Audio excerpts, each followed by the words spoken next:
My name is Chris Harrild. I'm the Cache County Development Services Director. So I work a lot with Lauren and the team that helped put together some of these general plans and our long-range planning documents we've been working on. Now we've been working a lot with our consultant team. And so that's Logan Simpson, some of their team members. And I'll touch base on those folks in a second and introduce them. But thank you for being here. Thank you for supporting our community. This has a very large impact long range.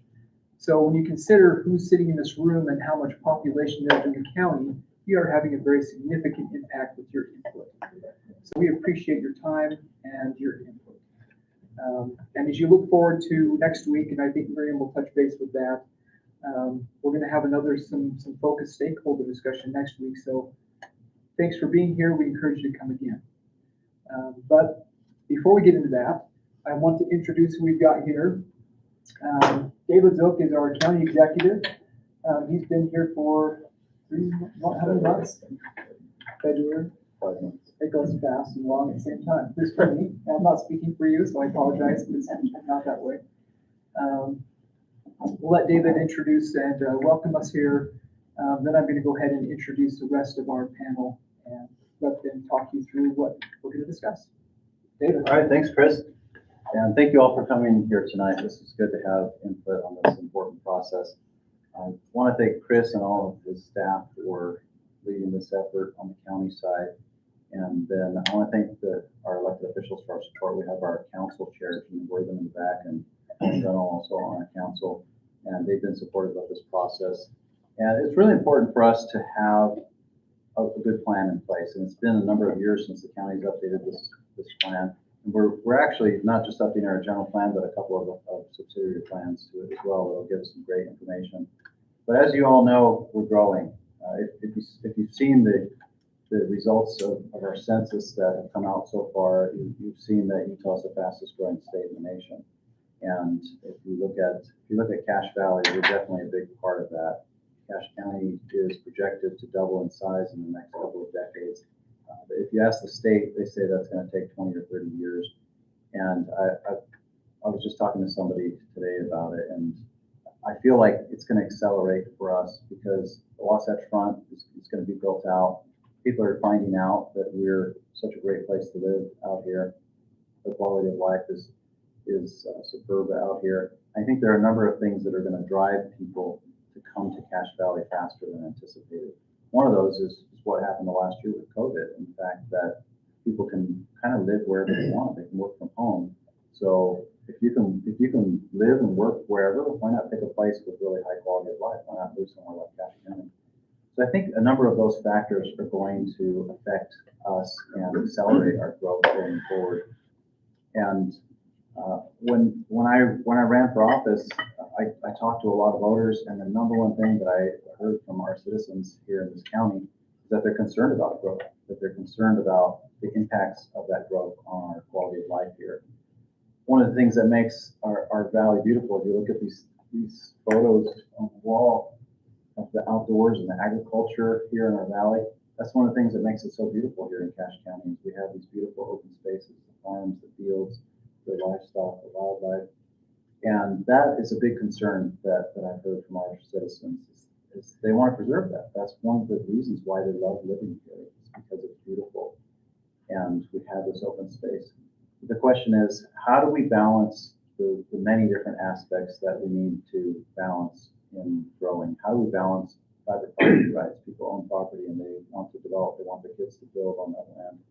How do we balance the rights of the neighbors? How do we balance the rights of the people who want it to stay open?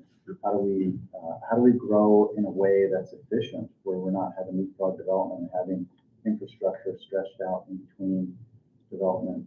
There are so many things that we need to figure out how to balance, but having a plan is the way to do that. Having a good plan and knowing what we're going to do before we get down that road is what we need to do. So I want to thank our consultants and the experts who are helping us with this process. But I also want to encourage our citizens to continue to stay involved in this process, because this is your plan. This is not Cache County government's plan. It's a plan that will guide us and our policymakers in decisions that they make, but it's your plan. It's the citizens' plan.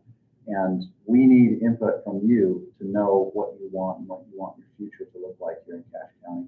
So thank you for coming out tonight, and thank you for being willing to participate and give your input in this plan. And we'll get this running. We'll take it to our council for adoption, and then we'll move forward with adopting the recommendations that are in it. And we'll hopefully use this information to keep Cache County a great place to live and work and raise a family. Thanks. Thank you, David. The rest of our panel is our consultant team. And they've been great to work with. They've been very patient with us, and we had little hiccups along the way. So we appreciate all the work they do and their flexibility in helping us achieve this vision. Bruce Megan, did I say your last name right? Amazing.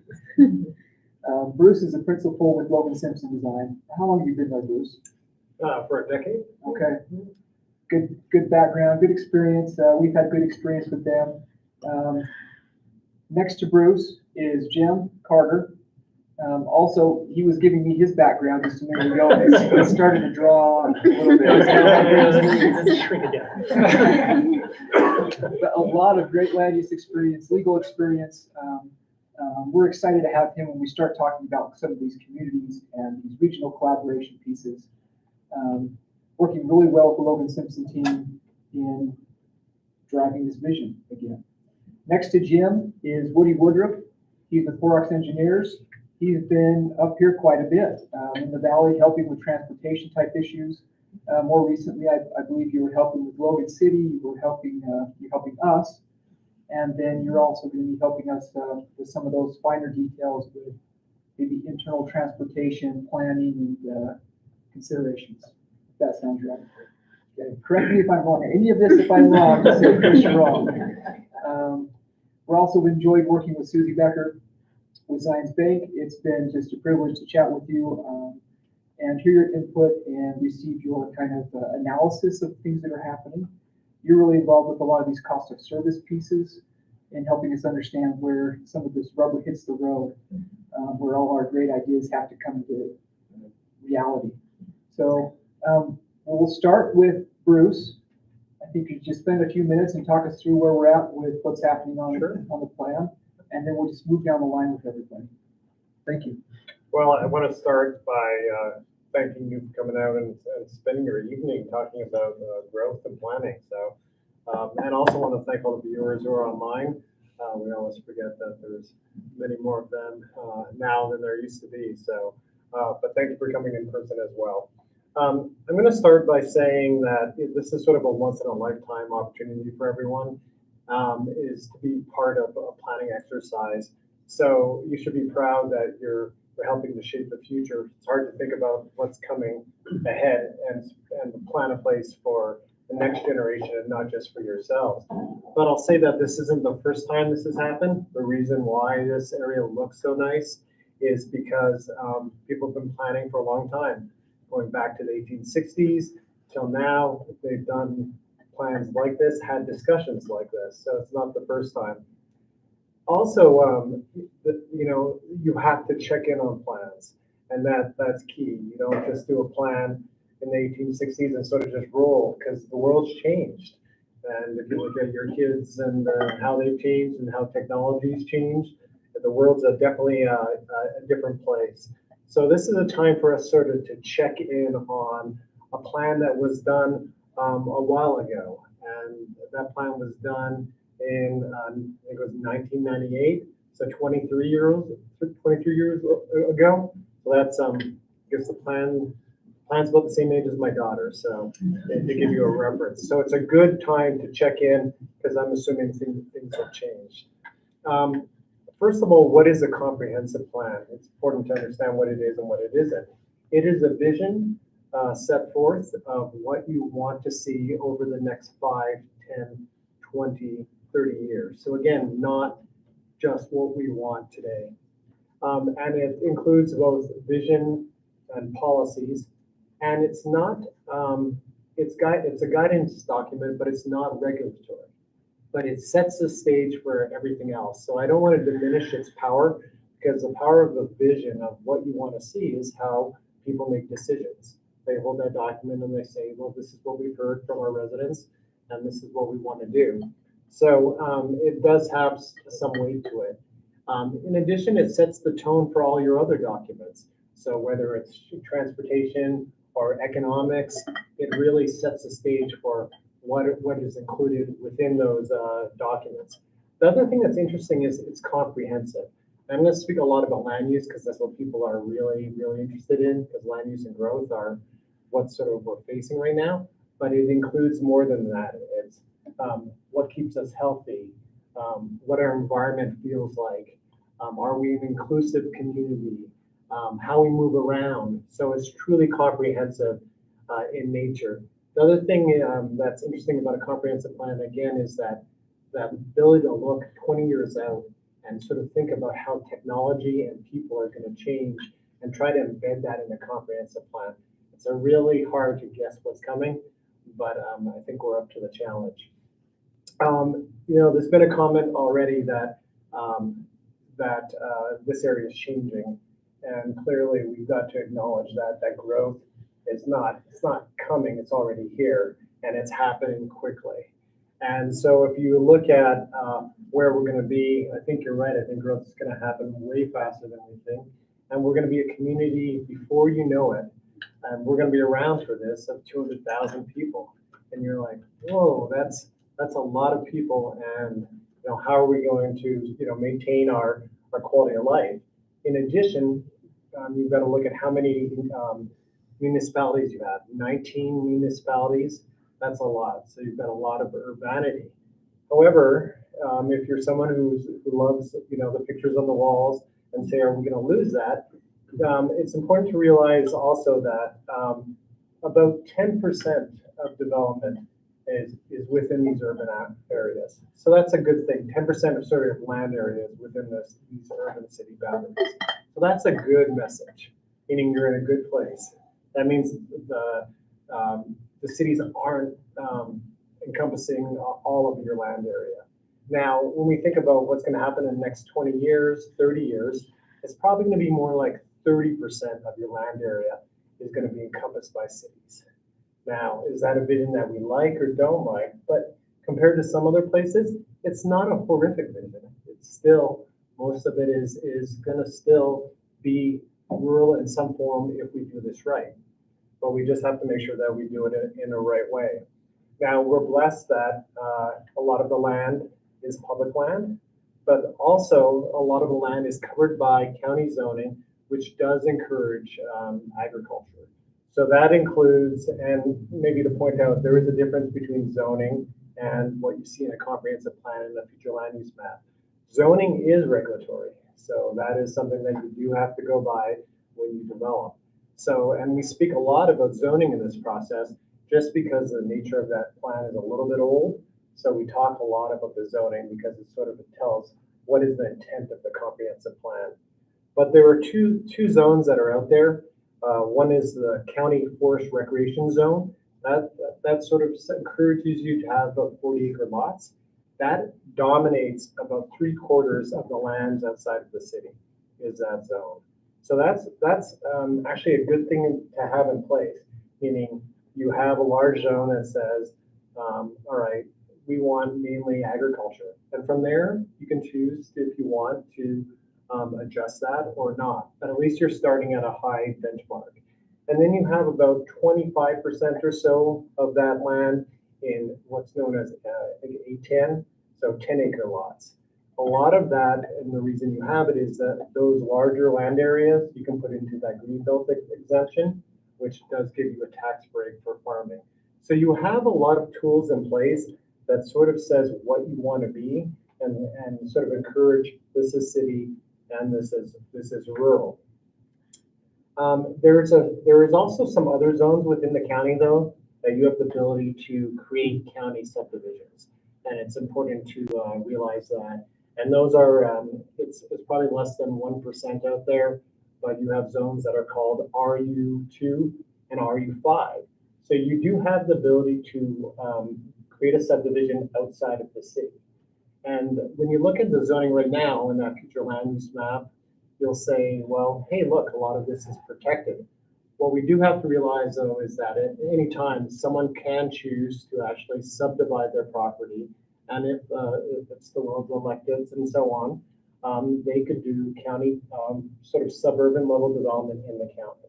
And so this plan is an opportunity for us to say, do we want that? Is there better places to do that in? Should we encourage more development in the city, in the cities, and maybe less in the counties? A good way to think about this for me and to wrap my head around a county of this size is to really think of a couple of things. And that is this idea of amount, location, and type. So when you think about what you want for each one of them, it helps guide sort of a comprehensive plan. So if you think of starting with location, the question is where do we want this growth to happen? And is it within city boundaries? Is it within the annexed areas around it? Or do we want some of this growth to happen outside in the county in sort of a hamlet type form? Also, a way to view it is it's not just in terms of location, but it's also in form. There are tools that are out there that we can put into place that if growth does occur, maybe it happens in a better way. So a number of those tools include things like clustered development, where you have the ability to develop in the county. And let's say you were going to put 5 homes by right, you'd just be asked to cluster those into a certain location. Now that tool already exists for you. Not everyone's using it. And one of the reasons is well, why do I want to go through the trouble of clustering when I'm in the county? And a lot of other communities have given a bonus to people that say, if you're going to cluster, you not only get those 5 homes and you put them together and leave the rest as open space, but maybe you get a multiplier of some additional homes that go with that.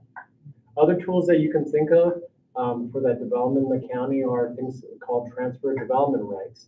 This is a little bit trickier, but it's where you have development that you can legitimately do, but you're asked to do it in another location. If you do it in another location, like adjacent to a city, you also get a bonus for doing that. So if I were allowed my 5 homes and you have a transfer development right program, you do that within the city and maybe you're allowed 10 homes inside the city. So again, that's working with the community. Other tools that we can think of to sort of preserve our rural nature is things like conservation easements, as well as direct acquisition of open space. A lot of communities have just gone to the idea that the best way to preserve our farms is to simply buy them. In order to be able to do that, though, you have to have funding sources, and people have to be willing to scary word to say, but tax themselves so that they can preserve what's around them.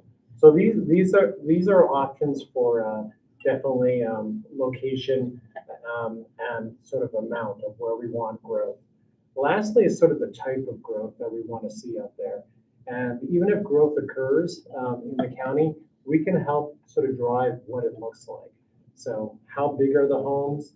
Do we want smaller homes on larger lots? Do we want our homes broken up? Do we want trails and amenities? Do we want it to look rural in the county and look different than it would in the city? And these are definitely options that you can consider. So all these are tools that we can apply during this process. So even though when we think about the future, for some, that idea that 30% of the area might be urban was either something where you go, wow, there's been some good planning. But I saw other people in the audience where they were saying, boy, that sounds a little scary, that we can put in tools that help make sure that it stays rural in some areas and urban in others. Last thing, and to lead off maybe for Jim here, is none of this really works very well unless the municipalities and the county work together. You can't have one without the other. So if you think of the growth area of various cities, they are either supporting the plan and are a willing partner, or in some ways can have it unravel. And you're lucky that you have a lot of regional cooperation within the valley, but they're definitely part of us solving it. In the end, though, I think that original vision that's out there still holds some truth when you look through documents of the idea of cities are cities and counties are counties, and you definitely feel that through this process. On that note, I'll let Jim, Mr. Carter here talk about the I harder neglected thing to about, print, so I have to pull up my notes. and you're gonna be talking about regional collaboration. Yes. As Bruce mentioned, there are several components that are going to go into the general plan. I have to focus on this. Hang on one moment.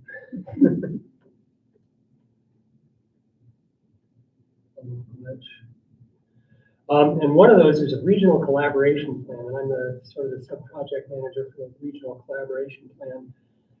The purpose of the regional collaboration plan, to give you an idea of what we're trying to do, is to establish a system of ongoing communications and information sharing among the various jurisdictional entities in the county. Those include, obviously, the county itself, the cities, but it also includes federal government, state government, and other entities that have some sort of planning or jurisdictional control over their lands. So the overall approach to talking about it or thinking about it was to identify and evaluate the existing mechanisms the county has available to it. And there are several. I'll touch on those in just a minute. The next step is to work with community leaders, jurisdictional entities, and service providers to identify strengths and opportunities for improvement in the collaboration processes. Then the third was to identify coordination and collaboration mechanisms that should be established or encouraged. As Bruce mentioned, there are some in place already to achieve the desired and managed growth that the county is looking for. So the first thing we looked at was planning jurisdiction. This screen isn't a touch screen, so here we go. Bruce threw out some of these numbers, but approximately 58% of the land in the county is privately owned. Approximately 39% is federally owned, and approximately 3% is owned by the state of Utah. And I can check that adds up to 100. I left out. As he also mentioned, the county is home to 19 cities, and the cities and towns, again, as Bruce mentioned, encompass 9 to 10% of the total county area. And that's a larger number when you look just at the non-federal lands, and I'll touch on that in just a moment as well. Federal land, a big part of the county is federal. Federal land in the forest areas is managed by the Forest Service pursuant to the plan name is the 2003 revised Wasatch Cache National Forest Plan. And the Bureau of Land Management manages its land under a similar document called the Resource Management Plan. I think it's about 19, no, it's newer than that. But so the federal agencies have systems for managing their lands and resources. 3 or 4 years ago, 2017, there we go, pursuant to the direction of the state legislature, each of the counties in the state of Utah came up with its own resource management plan to focus on how the county would like to see federal lands and resources managed. And the reason for that is that under the enabling acts for the planning, both for the BLM and the Forest Service, the agencies are required to consider local land use planning and resource management directions. So the state of Utah felt it's important that counties are able to say, for instance, with regard to recreational activities in the forest, here's what we'd like to see happen. The next time you update your forest plan, the Forest Service would look at the county's plan and consider that in how they decide to manage recreation. So there's an opportunity the county has taken to collaborate, maybe better coordinate, I should say, with the federal land management agencies. There are also some local government planning entities. The two big ones are the Bear River Association of Governments and the Cache Metropolitan Planning Organization. The Association of Governments, as it sounds, is a platform or vehicle in which the county and the cities, the Association of Governments, and I think also the service providers, some of the service providers, meet periodically to discuss what's going on in the county, prepare plans, and that's a mechanism that I understand is working quite well. The Cache Metropolitan Planning Organization, I think, focuses mostly on infrastructure types of things, roads and those kinds of things. Again, an organization that's working well based on the input that I got from stakeholders and so forth. And the county employs a countywide planner. You met Lauren. So the county has taken the initiative to offer planning services, not just for itself, but to the communities in the county. And I got a chance to get to know Taylor Jensen before we sort of, the project kind of went on hiatus. And the county-wide planner has a number of interesting initiatives, one of which that Taylor mentioned to me was working with communities to sort of try to think, reconcile the terminology and the definitions, some of the standards that they use in their zoning regulations, so that it's easier moving from unincorporated county to one of 19 cities to cross-reference things and understand what people are wanting to do. There are 3 less formal forums. One is the Mayor's Forum, which conducts regularly monthly meetings among the county mayors, county executive, and a chair is elected annually. Agendas are put together, and monthly meetings discuss issues, emerging concerns. They do coordination, just what we're hoping for. There's also a city managers and county executive group that meets monthly. I understand that's a monthly meeting. Basically to talk about what's going on, what's coming up, what are people wrestling with, sharing information and ideas. And there's also a planners group. A planners group that's a similar thing. The planners get together, professional planners from all of the entities, and talk about what's up, what's going on, what are you thinking about, what do we need to be looking at. So based on interviews that we've conducted with these folks and a lot of stakeholders, these systems seem to be working pretty well. So, gee, that should be easy. 1 page, coordination's covered, it's cool, everything's good. However, we've had a few ideas. So one thing I should touch on, Bruce mentioned the annexation policy areas. When you take the annexation policy areas, which are the areas outside cities, the cities that said, we have an interest in what happens out here, and some of the cities actually have put together future land use plans saying, we see some residential over here, we see this staying ag. So it varies among the 19 communities, but most of them, I think 18, most of the communities have put together annexation policy plans. When you take the annexation policy areas, about 11% of the county area, combine that with the areas already in the cities, that's about 20% total of the county, and just in the valley, it's more like 40%, closing on 50% of the valley is either within a city or within the annexation policy area. Now, the cities don't have any control in the annexation policy areas, but it's sort of we're putting the county on notice that we have an interest here, we might annex, we might not, we're not sure, but you need to talk to us about what's going on there. So here's some opportunities that we've come up with, and today we solicit your input on these. We've got boards out here. We put some columns out there for you to react to these ideas. Is this a good idea, bad idea? Do you have other ideas? One is just to establish some sort of mechanism for collaboration among the formal and informal coordinating groups. Just what everyone needs, more meetings, another committee. But it may be, and I don't know the extent to which the various informal groups and the formal groups are communicating among themselves. It may be that that's already happening. It doesn't need any further documentation or formality. But just to make sure that the planners know what the mayors are thinking about, the mayors know what RAG is thinking about, and everyone's kind of on the same page. There's so many entities doing their regulations and planning. A recommendation from us would be to continue the efforts to develop model planning and zoning ordinances. And this can be I was talking with Lauren a little about this. This doesn't have to be an overnight big $1 million project, but to the extent that the communities are beginning to update their plans, update their ordinances, if the county can help them start to adopt more common terminology, more broadly used terminology especially, and even perhaps some zoning districts. It may be that communities will want to have R1 be the same thing across communities. Again, the elected officials get to make those choices, but that could be an opportunity for better coordination among the governmental entities.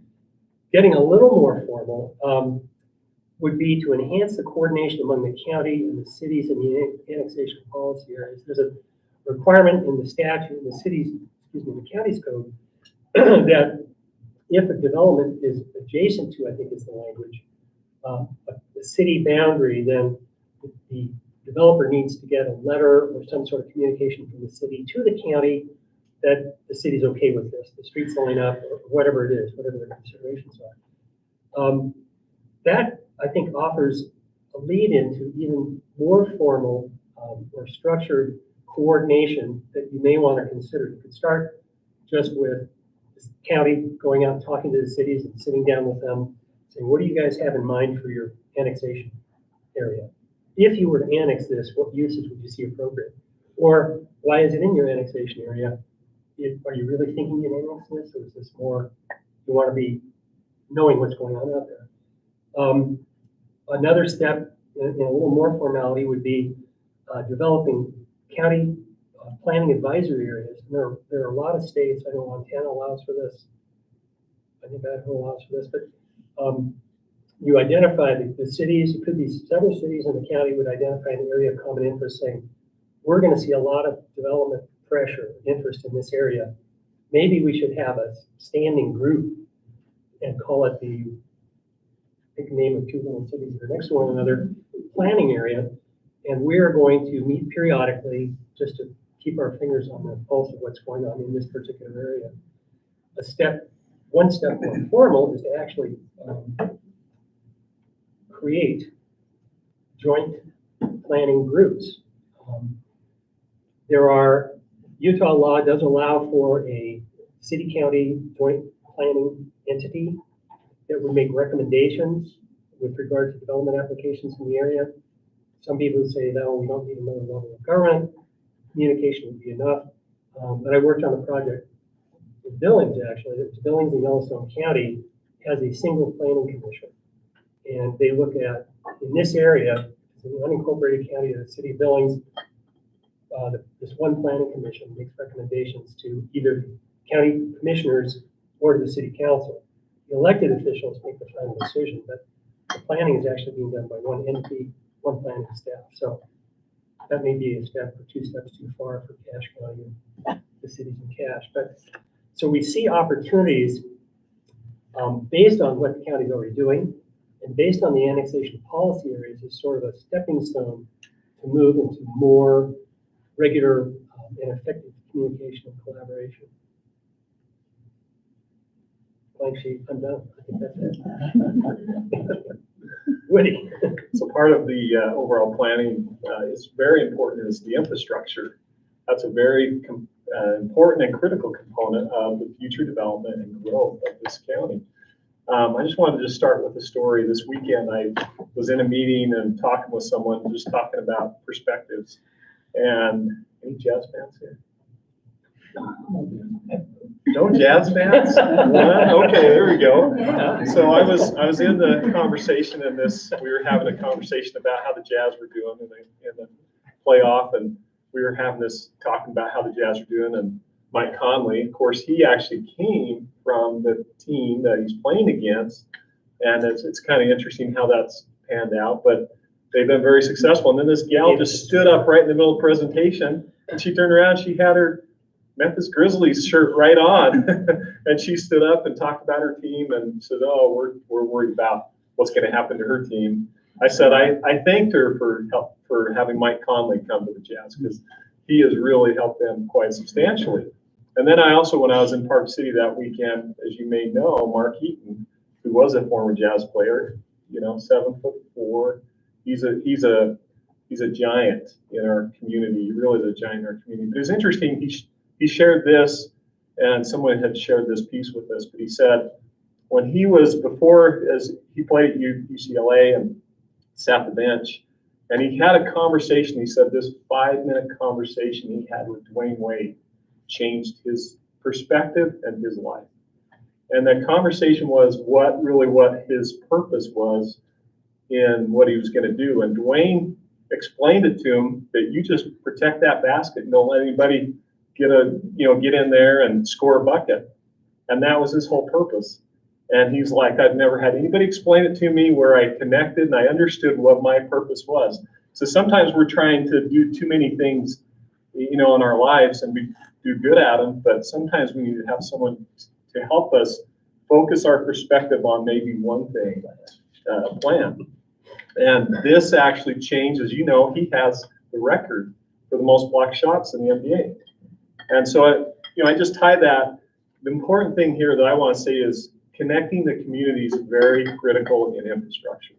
And that includes transportation, water, the other utilities.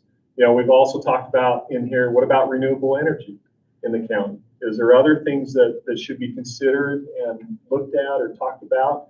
We know that these resources are limited. As you've seen, the water availability in county is limited to a certain degree. Some communities are doing really well in that they have a secondary irrigation system or they've looked at other things to help supplement that. Transportation is very critical and important as the growth continues to develop in the county. And it's very important, I would say, to have these 5-minute conversations like I had with the mayor. We were talking about those connectivities within the community. Where are those areas that we need to have connections? Because right now the county just has about 13% of the roads in this county. The UDOT has about 12 point something percent, and the rest is cities and private roads. And so it's very important as to how that connectivity will take place as part of the plan. Now, this is getting really into the details. These general things with the planning and zoning is probably the most important. However, the only way it gets built is to have the infrastructure. And that infrastructure is important to have in your community and what type and how that's going to function. So those are the things, that's my role, is to help with the transportation, with the structure and infrastructure that would be required. And Susie and I work together closely because she does the economics of how that's going to work and what kind of impacts that's going to be in the community. And so I just want to realize that connectivity is really important, and 5-minute conversations or conversations that we have by allowing people to have discussions with us and share their ideas, their perspectives, their point of views, just like this gal did as a Grizzly fan. She stood up and she shared her idea and her perspective.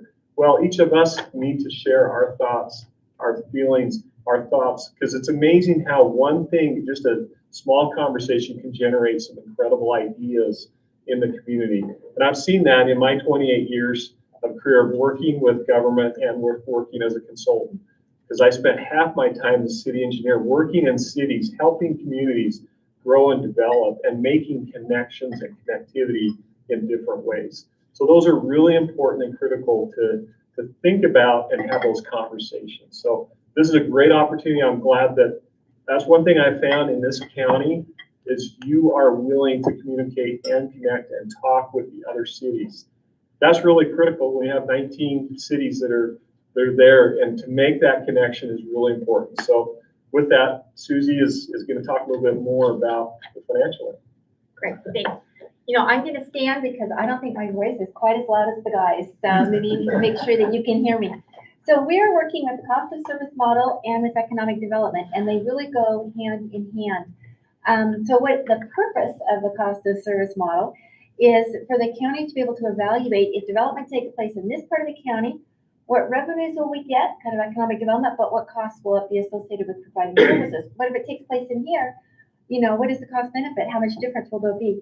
And it's important for the county to evaluate, to know these numbers for financial sustainability. And as we all know right now, costs are going through the roof. And the county alone, just within the past decade, its general fund budget has nearly doubled from about 22 million to about nearly 32 million. And so it needs to be very aware of the costs and revenues that would be generated by the development that would take place in different areas. And so Woody and I and a whole team have been looking at which areas could be sustainable, where do we have infrastructure that could be served, how much more would the infrastructure cost, what it would cost to maintain it, and that type of thing. So quickly, let me just tell you some of the main inputs on the cost of service model. We're going to have revenues and we're going to have expenses. Let's talk about revenues first. In terms of revenues, the two main sources usually for communities are property tax and sales tax revenues. Property tax is an interesting thing in the county because no matter where you live in the county, you're going to pay to the county's general fund. But what happens the minute you're in a city? You're also going to pay a city tax rate added on to that that's gonna help pay for your municipal services, your public safety, your parks, your roads, and that type of thing. But that doesn't happen when development occurs in the county right now.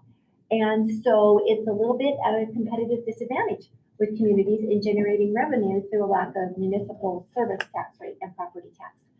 The second thing is sales. We get a lot of revenues from sales. So how much revenue is generated in the unincorporated county compared to the cities? Any idea? We divide it out on a per person basis. So the amount of sales per person in the unincorporated county last year was $489. That's not very much for on a sales when you think of what you spend. And what that just means is you take the total sales in the unincorporated county and divide it by the population in the county. Okay, so it doesn't mean people in the county are eating less, on diets or not. You know what I mean? They're not spending less. They're just not spending it in the unincorporated county. It's called leakage. Logan City is at the high end. How high do you think they are? Any ideas per capita? 29,000. Followed, that's compared to 49. Compared by North Logan at 27,000, Hyde Park at 22,000. Those are your top three. If we pick one kind of in the middle, there are a lot in the middle. Smithfield is about 11,000. Statewide, you average about 18,000. So that tells us right away that we're not going to get a lot of revenue unless we get some retail or more economic development in the unincorporated part of the county. So we're also seeing, but one thing that is kind of interesting is we're seeing a real substantial shift. It's really been noticeable in where our revenues are being generated away from some of the big cities like Salt Lake, because people are not going in there to work. They're working from home. This is because of COVID. And when they're on Amazon or other places, online shopping everywhere. And from the online shopping, then your house literally becomes the point of sale, becomes a little brick and mortar retail. And we're seeing more shift of these point of sale tax revenues to the smaller communities that are more residential, which can be a good thing. So Utah is doing very well in terms of overall sales growth. We've been healthy through COVID compared to most of the country. So we grew by 8.4% last year statewide. Cache County, 17%. But your smaller communities, and you're dealing with smaller numbers, but they've been growing by 30 to 50%. Some of those, Clarkston's the highest at 58%. So just some interesting numbers and some challenges as we look at the cost of service model and where our revenues will come from. What about expenses? So let's look at the unincorporated county. Roads are always a big expense. So I looked from UDOT how many road miles and converted to road feet. So how many road feet, if we look at Hall County, unincorporated Mammoth cities, we have 50, right now we have 50 road feet, not weighted, just road feet per capita in the whole entire county. What do you think we have to take care of? We want this number to be lower, but it's higher. We have 459 road feet in the unincorporated county. So in other words, we have a lot of road miles to take care of without as much revenue perhaps. And then reason number three, maybe that consider as we look at a cost of service model, is a little more qualitative, but some things can be measured. It's a quality of life, response times for police, for fire, for that type of thing as well if we have bigger distances. And these are all things we're working on. Okay, so cost of service model is really closely tied to economic development because that can increase our revenues and help development occur where we would like, we like to see some development. So everybody's been asking about what's going on with retail since COVID. So I just have a few closing comments about that and then I'll be done. But so where is retail looking for? Where it locates? They want strong traffic counts with multiple points of access. It wants growing population counts. So think of the unincorporated county. How does this fit in? Growing population within a half mile, 1 mile, and a 5 mile radius, 3 mile radius, or 5 sometimes. Destination location. It wants to be like parks, stadiums, and entertainment. Things that will draw us in because you can't do it online. It wants concept stores, that type of thing, and experience. So here's just a few specifics, just 3 of what stores are looking for. Costco, a suburb location with a minimum population of 75,000 within 5 miles. Olive Garden wants 125,000 population within a 15-minute drive time. And Michael's, the craft store, 200,000 in a 10-mile area near a major arterial. It wants high incomes, they would surprise on that, and a large female population, which makes sense because my husband ran in and did a picked something up at me and Michael's once and he told me he was never gonna go to Craft Hell again. There you go. Okay. So does it make a difference which retailer you land in your community or in your area for development? It will make a difference in the revenues that you get. Everybody wants Costco because it generates sales of over $1,000 a square foot per year. In the middle of our Olive Garden, we were just talking about $540. But what about a little bit at the lower end? Wendy's is $280, and poor Shopko, when it was around in places, I've seen it as low as $75 a square foot. So just the last question, people are asking, how well is retail? What is doing well in Utah right now in retail? We have grocery stores are doing well. Some restaurants, those with takeout, Uber Eats, DoorDash, those are doing well. Experience stores, something you can't duplicate online. Even stores like TJ Maxx and value stores, because you feel like you've got to go back in because the inventory is turning over. And what's that new deal? Did they get some new stuff in this week? I've got to go see. And even other stores like J. Crew and the Banana Republic, those like are starting to turn over their inventory more to try to copy that and bring people in. And distribution stores are doing really well, and they want to be closer in suburb locations so that they can get you out to a day to the residences. Finally, what's doing poorly? That's like an where you have like a warehouse, and that's where they get it out to you. Yeah, that's a good question. I didn't do that. What's doing poorly? Clothing, jewelry, toys, restaurants without delivery and pickup options, and department stores in general. So that's just a little background because people keep asking that. But we'll kind of bring all this information together to see what we can do in economic development, where we can get some revenue, and where we might have some cost of services depending on location, what those might be. Great. I'm going to close us out. Miriam McGilvray with Logan Simpson. I want to thank our panelists and David, of course. And of course, thank you all for sticking around with us. I know we threw a lot at you tonight. It's a lot that they threw at you. We have a lot of information on our boards. We're going to be here until 8 p.m. tonight. So if you have any questions that you've been thinking about since during the panel's presentation, we'd love to answer your questions. And I want to also invite you all to our focus group workshops next week. Next Monday, we're having back-to-back kind of dig into the weeds workshops with our experts here. And they're topic specific, so we'll talk about recreation, economics, regional connectivity, agricultural viability, infrastructure and transportation, and there's a sixth one, which is environmental stewardship. So if you're interested in any of those topics, we'd love to have you RSVP and join us in these two rooms next Monday morning. There's one at 8:30, one at 10:15, and noon. So if you're interested, we can give you more information. You can also go onto our website and RSVP and find out a little bit more information on that.